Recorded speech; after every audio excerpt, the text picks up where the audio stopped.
Hello friend, स्वागत है आप सभी के हमारे आज के इस ब्लॉग में। और आज का हमारा वीडियो होने वाला है टॉयस बिजनेस से रिलेटेड।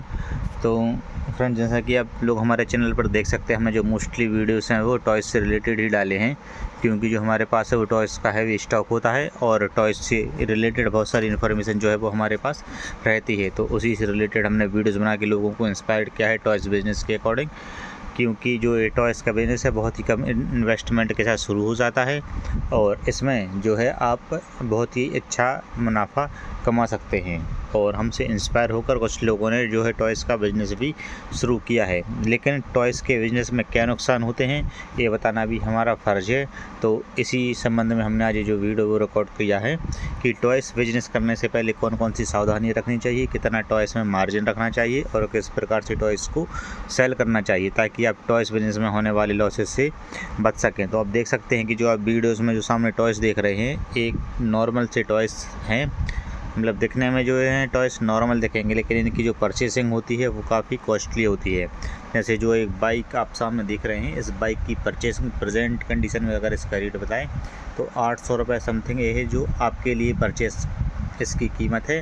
और फिर आप इसको जितने में भी सेल करना चाहें उतने में इसको सेल कर सकते हैं। मतलब कहने का मतलब ये है कि जो टॉयस हैं वो काफ़ी एक्सपेंसिव होते हैं। ऐसा नहीं कि लोग सोचते हैं कि ये तो खिलौने हैं, ये तो बहुत ही सस्ते आते हैं, हमारे बच्चे को तो क्या तोड़ दे नहीं है लेने के बाद। तो कई प्रकार के जो कस्टमर है वो हमारे लिए पॉइंट रखता है दुकानदार के सामने कि टॉयस ही तो हैं, इतने महंगे क्यों हैं।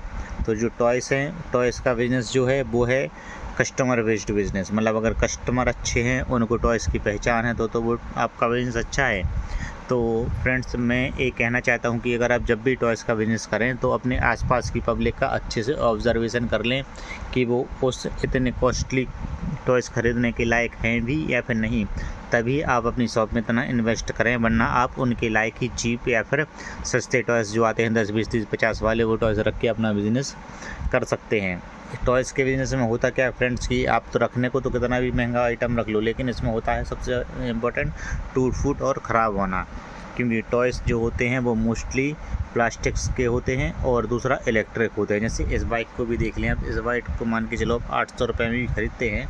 अगर आप 3 पीस भी अपने इस बाइक के बेचने के लिए लेके आएँ होलसेलर से, तो 3 में से अगर आपका 1 पीस भी अगर आपका ख़राब हो रहा है तो ना ही होलसेलर आपका पीस रिटर्न करेगा और ना ही इस पीस को आपका कस्टमर कोई ख़रीदेगा। तो ये जो है वो टोटल लॉस वाला आइटम हो जाता है। तो इससे जो सारे नुकसान हैं वो भी टॉयस की शॉपकीपर को झेलने पड़ते हैं। अब टॉयस का काम ऐसा रहता है फ्रेंड्स कि जो माल ट्रांसपोर्ट्स में आप सामान खरीदेंगे वो मोस्टली ट्रांसपोर्ट में ही आएगा। तो ट्रांसपोर्ट वाले जो आपके बंडल से वो उठा के पटकते हैं एक जगह से दूसरी जगह शिफ्ट करने के लिए, और पटकने में भी बिज़नेस में काफ़ी लॉसेस होता है। मान के चलो अगर आप किसी पीस के 12 पीस बुक करके आते हैं होलसेलर के पास, तो आप इन ऑन एवरेज मान के चलिए कि कम से कम 12 में से 2 या 3 पीस आपके परफेक्ट डैमेज ऐसे निकलेंगे कि जिन्हें आप बेचने की कंडीशन में नहीं होंगे। जो इस प्रकार की आरसी कार होती है जिन्हें आप देख सकते हैं स्क्रीन पर, यानी आरसी कार में भी दिखने में तो काफ़ी अट्रैक्टिव होती है, लेकिन काफ़ी सारी प्रॉब्लम्स इन आरसी कार में भी आती हैं। कई आरसी कार की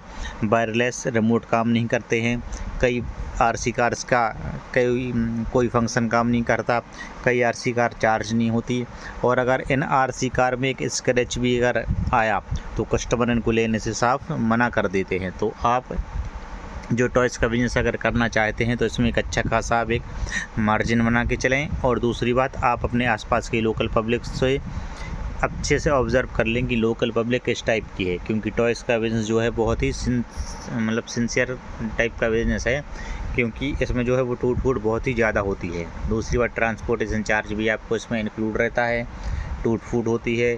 तीसरी बात, इसमें क्या है, रिजेक्शन काफ़ी अधिक होता है, क्योंकि थोड़ी सी भी टूट फूट है मिस्टेक होने पर इसमें जो है वो कोई भी कस्टमर इस चीज़ को परचेज़ नहीं करता है। इसके अलावा इसमें बहुत ही ज़्यादा आजकल वैरायटी भी होने लगी। जो पहले के टाइम का टॉयस का बिज़नेस था उसमें कुछ लिमिटेड आइटम थे, क्योंकि उस टाइम पे डिजिटल का समय नहीं था, ना ही व्हाट्सएप या फिर यूट्यूब से बच्चे जुड़े हुए थे, तो वो कोई भी टॉयस जो सामने देखते थे उनको पसंद कर लेते थे। आजकल जो बच्चे हैं वो यूट्यूब और व्हाट्सएप पर रेगुलरली बने हुए हैं और वो न्यू जो टॉयस देखते हैं उन्हीं की डिमांड करते हैं। तो आपको अपने बिज़नेस में काफ़ी इन्वेस्ट करने की ज़रूरत होती है तो जो बच्चे हैं वो न्यू डिमांड करेंगे और उन्हीं डिमांड के हिसाब से ट्रेंडिंग आइटम जो है वो सेल होते हैं। कई बार पॉपिट का ट्रेंड उठ जाता है, कई बार इलेक्ट्रिक ट्रेन का ट्रेंड उठ जाता है। बीच में भी कुछ समय कैक्टस, डांसिंग कैक्टस का बहुत ही अच्छा ट्रेंड चला है और इस चक्कर में लोग स्टॉक भी कर लेते हैं और जो बाद में जो स्टॉक है वो भी पड़ा ख़राब हो जाता है। कौन सा ट्रेंड कब ख़त्म हो जाए, इस चीज़ का भी आपको अच्छे से ध्यान रखना है। पीस की जो आप परचेसिंग कर रहे हैं उसकी क्वांटिटी ना हो कम होनी चाहिए, ना ही उसकी ज़्यादा होनी चाहिए, क्योंकि रेट भी काफ़ी अप डाउन होते रहते हैं। और टॉयज़ के बिजनेस के लिए जो रेगुलर आप की मतलब कोई विशेष लाइसेंस तो नहीं, लेकिन आप एक आधार उद्योग और अगर आप शहरी क्षेत्र में हैं तो एक शॉप एक्ट गुमास्ता जो है बनवा के इस बिज़नेस को कर सकते हैं।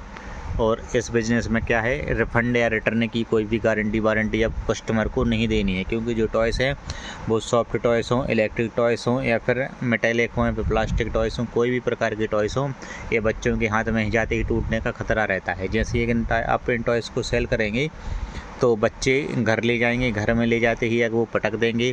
कई बार बच्चे क्या है रास्ते में वह टॉयज़ को पटक देते हैं या फिर कई बार घर में ले जाते ही उसको तोड़ देंगे और तुरंत पेरेंट्स उसको रिटर्न के लिए आपकी शॉप पर आ जाएंगे कि टॉयज़ आपने ख़राब दिया है, ये तो चल नहीं रहा है, इसमें ऐसा मिस्टेक है, वैसा मिस्टेक है। तो आपको किसी भी प्रकार की टॉयज़ में रिटर्न की पॉलिसी नहीं रखनी है। आपको अच्छे से कस्टमर को दुकान से ही सेटिस्फाई करके टॉयज़ सेल करना है। टॉयज़ को अच्छी तरह से चेक करा दें और गारंटी वारंटी ना होने की बात भी कस्टमर को आप स्पष्ट रूप से बता दें, ताकि आपके लिए बाद में रिटर्न का नुकसान ना झेलना पड़े।